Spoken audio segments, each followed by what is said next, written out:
Assalamu alaikum, frères et sœurs en islam, très heureux de vous retrouver encore une fois de plus. Aujourd'hui, Inch'Allah, j'ai un message d'espoir pour tous mes frères et mes sœurs qui sont encore dans l'allée, qui sont dans le coupé décalé, qui sont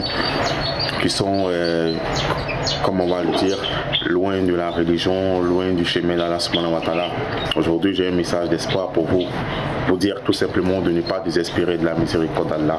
Notre mission en tant que prédicateur, en tant qu'homme de la dawa, ce n'est pas de vous juger, ce n'est pas de vous condamner, mais c'est de vous tendre une perche. Vous dire que Allah subhanahu wa ta'ala, qui est le Dieu, créateur des cieux et de la terre, l'unique Dieu qu'il y a, est celui-là même qui pardonne les péchés. Il est le pardonneur par excellence. Et lui-même dans le Coran, il nous dit dans la sourate 39, verset 53, il nous dit, oh vous qui avez commis des péchés à votre propre détriment, vous qui vous êtes surchargés, vous avez surchargé vos âmes de péchés, ne désespérez pas de la miséricorde d'Allah, ne désespérez jamais de la miséricorde d'Allah, car Allah, il pardonne tous les péchés. Qui sommes-nous pour vous dire que vous n'allez pas avoir le pardon d'Allah, vous n'allez pas rentrer au paradis? Nous ne sommes rien pour juger les gens, pour condamner les gens. Ce que nous pouvons faire, et ce que nous devons faire, et ce que nous sommes en train de faire, c'est de vous dire tout simplement qu'il y a encore de l'espoir. Même si tu es une prostituée, il y a encore de l'espoir pour toi. Tu peux changer, tu peux reprendre le chemin qui mène à Allah, revenir à Allah pendant qu'il est encore temps, avant qu'il ne soit trop tard.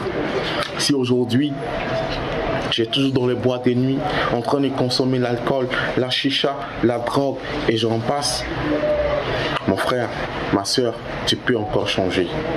Tu peux revenir à ton Seigneur pendant qu'il est encore temps. Ton Seigneur, il n'attend que ton retour pour te pardonner.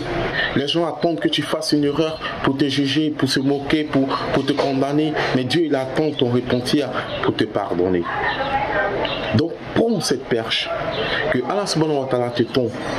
Ne rate pas cette opportunité de revenir. Allah, il dit quoi? Il aime les repentants. Allah, il n'aime pas le péché. Il n'aime pas le péché, mais il aime le pécheur qui reconnaît son péché et qui se repent de son péché. Donc, mon frère, ma soeur en islam, ne désespérez pas de la miséricorde d'Allah. Peu importe ce que vous êtes aujourd'hui, demain appartient à Allah. Allah, il est capable. Allah, il dit dans le Coran, du mauvais, il fait sortir le bon, et du bon, il fait sortir le mauvais. Allah, il est capable de toutes choses. Et c'est en même temps l'occasion pour moi de m'adresser aussi à ceux qui font la dawa. Amenez les gens à avoir de l'espoir. Ne découragez pas les gens. Ne dites pas aux gens qu'ils ont commis trop de péchés pour que Allah le pardonne. Non, Allah il pardonne à qui il veut.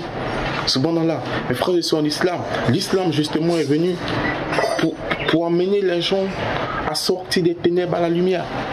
Pas de la lumière aux ténèbres. Donc mon frère, toi qui es dans la fornication, Allah subhanahu wa ta'ala, il déteste la fornication. Mais toi, Allah t'aime. C'est pourquoi il attend que tu viennes pour qu'il te pardonne. Toi qui es dans le vol, toi qui es dans l'usure, Allah n'aime pas l'usure, Allah n'aime pas le vol. Mais Allah t'aime toi, parce que tu es sa créature. Allah t'aime et il attend ton retour. Il attend ton repentir. Qu'est-ce que tu attends, mon frère, pour te repentir? Qu'est-ce que tu attends pour revenir vers ton Seigneur, pour qu'il te pardonne et pour qu'il t'ouvre les portes de sa miséricorde? Allah subhanahu wa ta'ala, il est un Dieu qui est bon. C'est pourquoi il dit dans un hadith côtier, il dit connaissez-moi avant de m'adorer. C'est parce que nous, on ne connaît pas Allah, qu'on joue avec Allah. Mais Allah subhanahu wa ta'ala, il est magnifique, il est subhanallah. Apprenons à connaître notre Seigneur. Ne désespérez pas de la miséricorde des gens, d'Allah. Même si les gens disent que c'est fini pour vous, ce n'est pas les gens qui décident de votre vie, c'est Allah qui décide. Ce n'est pas les gens qui vous ont créé, c'est Allah qui vous a créé. Aujourd'hui, mon frère, ma soeur en islam, nul n'est parfait. Nul n'est parfait sur la terre. Des gens te parlent comme si eux ils sont parfaits, comme si eux ils commettent jamais d'erreur. Nous sommes tous fautifs. Et le prophète l'a dit, sallallahu alayhi wa sallam, il dit tous les descendants d'Adam sont des pécheurs. Nous sommes tous fautifs.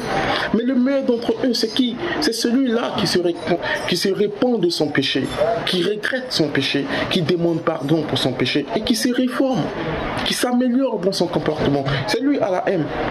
D'ailleurs, Allah subhanahu wa ta'ala, il nous dit à travers le prophète sallallahu alayhi wa sallam, il dit le meilleur d'entre vous, c'est celui-là qui craint Allah le plus. Subhanallah.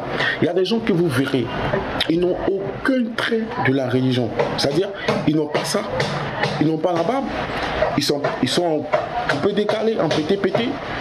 Ils ont souvent même des tatouages peut-être. Mais c'est des gens qui peut-être sont plus proches d'Allah que nos imams. Parce que eux peut-être craignent Allah plus que l'imam. Subhanallah. Mon frère, ma soeur en islam. C'est pourquoi il ne faut pas juger les apparences. Je l'ai déjà dit ici la dernière fois. Ne jugez pas les gens selon leur apparence. Jugez les gens, mon frère et soeur en islam. C'est faire une erreur. Parce que personne ne connaît les motivations des actions des uns et des autres. Allah subhanahu wa ta'ala, il regarde l'intention d'abord. Nous, on regarde l'action d'abord. Mais nous, l'intention, on ne connaît pas. C'est pourquoi on laisse le soin à Allah de juger, de trancher. Mais quand on voit un frère ou une sœur en train de trébucher, on ne le pousse pas. On l'aide à ne pas tomber. Et s'il est tombé, on l'aide à se relever. C'est ça notre mission du frère. Sinon, pourquoi nous sommes frères? Pourquoi? Si on ne peut pas s'aider, pourquoi nous sommes frères? Si on ne peut pas se tirer vers le haut, pourquoi nous sommes amis? Si on ne peut pas s'aider à retrouver le droit chemin. Quand tu vois ton ami sur un mauvais chemin, ne l'abandonne pas. Ça, c'est l'erreur à ne pas faire. Ne l'abandonne pas. Aide-le jusqu'à ce qu'il retrouve le bon chemin. Ça, c'est ta mission. Et ça, c'est notre mission à tous, nos frères et sœurs en islam. Comme ça, les jours où nous aussi, on sera en erreur, il y aura des gens qui vont nous aider à revenir sur le droit chemin. C'est important, mes frères et sœurs en islam. qu'Allah nous donne la bonne compréhension, qui nous guide sans cesse sur le droit chemin, qui fasse de nous des musulmans purs et sincères, qui nous pardonne tous nos péchés et nos fautes, qui nous rende meilleurs dans notre comportement et qui nous donne la force de continuer à les prier et à l'adorer des jours comme des nuits durant toutes nos vies jusqu'au jour de la rétribution. Assalamu alaikum.